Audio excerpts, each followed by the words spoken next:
Portion being clandestinely fermented by Ruto, a rich and powerful man in the government pretending to be poor. In the impeachment motion, we will make case that because his ambition is in competition with priorities set by the government he serves in, he is a danger to the stability of the nation by covertly descending and sabotaging the president's government agenda. He does through that incitement over the vulnerable poor, the so-called the hustlers. Ruto swore to serve the people of Kenya diligently by assisting the president to prosecute government agenda.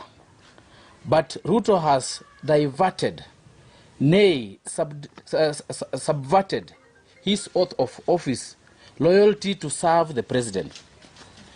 Just this Sunday, Ruto has shamelessly, with bare knuckle, called a whole president a tribalist.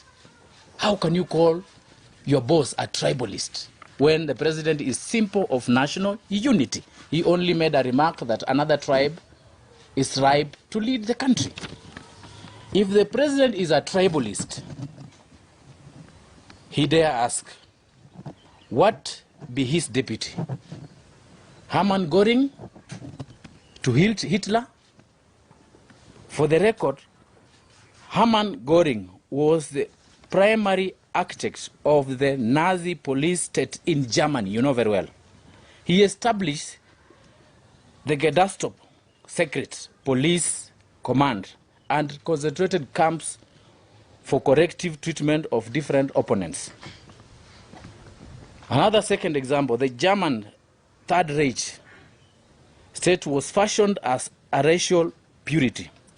Ruto of all the people cannot run away from acts of tribalism, ethnicity, engineering, and purity. It is what feeds and sustains his politics. Ruto's support for the President Kenyatta is not because he believes in his leadership qualities. His support is because Uhuru is a Kikuyu and cannot help Ruto with Kikuyu's ethnic support. Absent that supports the fuel Ruto's sabotage schemes. In fact, Ruto disparages Uhuru, the person in the office as a president. You need no more evidence than Ruto's publicly ridiculing the president that Uhuru is misled into BBI, abandoning Jubilee development agenda.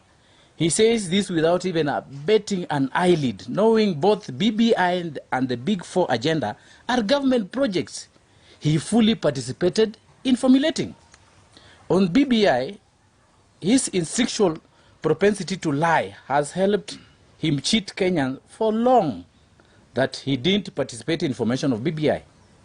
This was until when the president told the nation, you remember bombers of Kenya, to Ruto's face that Ruto indeed made appointment to the BBI task force.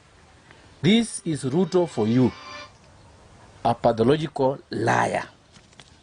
Ruto, the opportunist, exploited the ethnic anxieties that existed between the Kikuyus and the Kalenjin community post-2007 election, ethnic violence, to book his space beside Uhuru.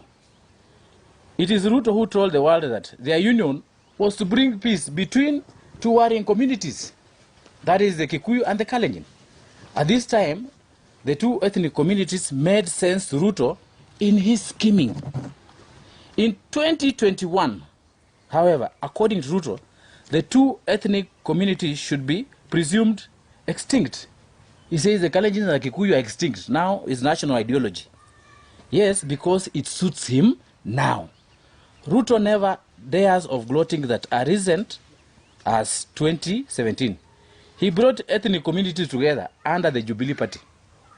Should ethnic communities exist only because Ruto is still there? No. Ruto fakes being horrified by existence and recognition of ethnic communities and rise of ethnic nationalism that he has helped ferment only because such truth is inimical to his ambitions. we want to remind Ruto that communities can never be erased from the face of Kenya. Indeed, the Constitution, the Republic of Kenya, is made up of communities residing in geographical counties. Kakamega is Luya, Bungoma is Luya, Central is Kikuyu, Coast is Mijikenda, Kericho is Nandi. That is what the Constitution says, and that is the reality on the ground. That is the reality. That is why Ruto is gravitating his politics to be the prime mover of now not recognizing communities and disrespecting the president. The president didn't say anything new. The president only said that other tribes exist. He simply echoed discreet conversations among Kenyans. Deputy President cannot escape blame from the institutionalization of the Kenyan ethnic state. What else can account for this meteoric rise during President Daniel Arap Moi's government, who inflamed and exploited ethnic nationalism post-2002 election? Wasn't it Ruto that mobilized the Kalenjin community against the Kibaki government for ostensibly discriminating and sacking of Kalenjin public officers from the government en masse? Where was then the love for the Kikuyu community at that time, if he believes he loved the Kikuyu community? Who in 2010 reduced Kibaki's government environmental conservation of Mao Forest, something he repeated in 2018 against his own government, to the persecution of Kalenjin ethnic community residing in Narok? Who was inciting? It was Ruto. Did he not incite the Kalenjin ethnic resentment of the government and the Maasai community through 2020 to 2013, 2016 to 2018? Who was that? It was Ruto. When he dared in the whole of tribalists other than Ruto, wasn't URP marketed as a party of tribal communities? You know very well. That took lessons of ethnic mobilization from the defunct Kadu.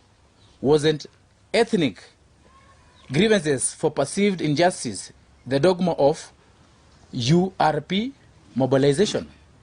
Yes, what happened in the first Uhuru Ruto government?